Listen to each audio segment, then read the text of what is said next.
is fresh air for tomorrow.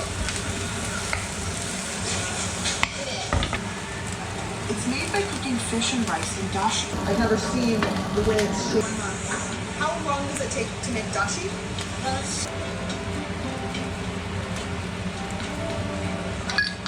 So it's just vegetables that are salted overnight? Yeah. So this is kind of like,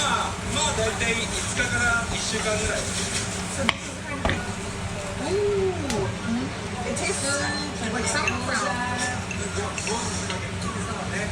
What I've noticed is, the base of the food here is rice. Yeah. And there's not really any salt in the rice. And so everything that you make, starting from the most basic foods, is layered in umami and salt.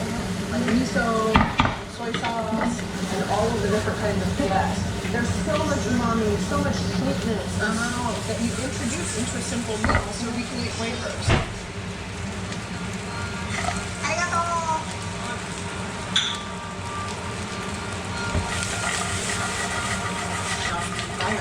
So that in the short time that the food spends in the pot, it will become seasoned from within. The less time a food spends in a pot of salted water, the saltier the water should be. And the only way to know how much to use is to taste what it's going to spend in there. These green beans, they'll only be in there for 3 to 5 minutes, so their environment has to be wildly salty. For rice, it's a totally different story.